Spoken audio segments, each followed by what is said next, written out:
নমস্কার বন্ধুরা, আশা করি সবাই খুব ভালো আছেন। তো আজ আমরা গেছিলাম হচ্ছে জুডিও যাওয়ার দুটো কারণ ছিল। এক হচ্ছে সবাই হয়তো জানো জুডিওতে খুব ভালো অফার চলছে, আর দুই আমার মেয়ে আজকে কান ফুটো করেছে। তো কান ফুটো করার সময় একটু কান্নাকাটি করছিল, সেই জন্য ওকে বলেছিলাম বেটা তুমি কি নেবে বলো। তো বলেছিল আমাকে নতুন জামা কিনে দিতে হবে, সেই জন্য আমরা জুডিও গেছিলাম। তো ও প্রথমেই গিয়ে আমার জন্য জামা দেখছে, এই যে ব্ল্যাক কালারের একটা টপ দেখছিল, যে মা এটা তোমাকে খুব ভালো লাগবে।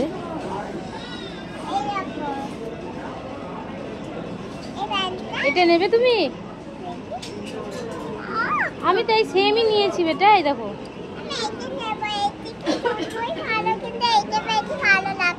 আচ্ছা বেশ।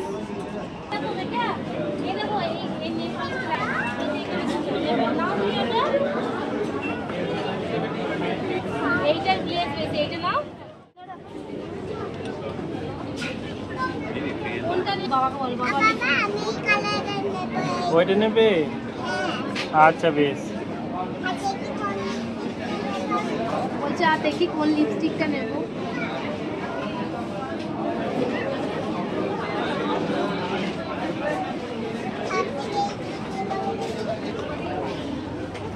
পছন্দ হলো মা?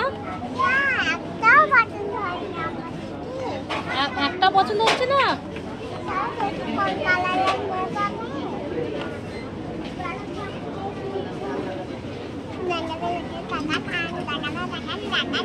ও এটা ডান্স হচ্ছে? নাও চলো, তোমার জামা কিনবো। কি করছো ওগুলো? আরে দেখি পছন্দ হলে নেবো। আর তুমি কেমন ডান্স করছিলে মা?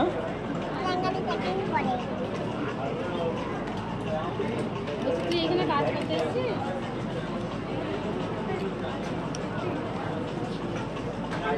হ্যাঁ রে, তুই ওই দিক থেকে সমস্ত প্যান্ট নিয়ে এসে এইখানে রেখে দিয়েছিস?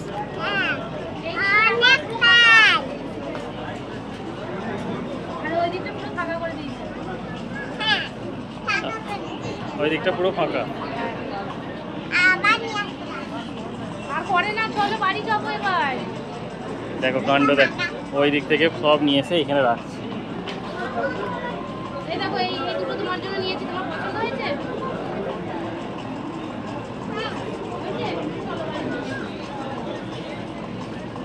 আর করতে হবে না, অনেক কাজ করেছো, চলো। তাহলে যেহেতু আমাদের আসতে অনেকটাই দেরি হয়ে গেছিলো, প্রায় 8:30 মতন বেজে গেছিলো, আর আমাদের এই বাড়ির কাছে জুডিওটা 9টা পর্যন্ত ওপেন থাকে, তাই বেশিক্ষণ আমরা ভেতরে থাকতে পারিনি, আর বেশি কিছু কিনতেও পারিনি। ওই মেয়ের জন্যই যেটুকু যা কিনেছি। আর এই যে আমার মেয়ে এখানেই খেলা শুরু করে দিয়েছে। ও খুব ছোট থেকেই ও বাচ্চা খুব ভালোবাসে, বাচ্চা দেখলেই মানে ওর কাছে যাব, ওর সাথে খেলবো, এটা ওকে করতেই হবে। তো অন্য সময় আমরা জুডিও গেলে বিলিং কাউন্টারে এত ভিড় থাকে না, যেহেতু এখন অফার চলছে তাই বেশ লাইনগুলোতে ভিড় ছিল। তাই ওর বাবা ওকে নিয়ে এসে বাইরে এই যে পার্কিং এরিয়াটায় ছেড়ে দিয়েছে, যাতে ও এখানে খেলতে পারে, আর আমি ওখানে বিলিং কাউন্টারে বিল করছিলাম আর কি। দেখো আমার মেয়ে এখানে কি সুন্দর খেলছে, আর কিছুটা টাইম পাসও হয়ে যাচ্ছে, ওরও কিছুটা খেলা হয়ে যাচ্ছে। তো চলো আজকের মতন ভিডিওটা এখানেই শেষ করছি। ভালো লাগলে আমার মেয়েকে অনেক আপনারা ভালোবাসা দেবেন, লাইক করবেন, শেয়ার করবেন, কমেন্ট করবেন। আমি এবং আমার মেয়ে আপনাদের প্রত্যেকটা কমেন্ট কিন্তু পড়ি, এবং আমি মেয়েকে পড়ে পড়ে শোনাই যে কে কি কমেন্ট করেছে। তো ধন্যবাদ সবাইকে, ভালো থাকবেন।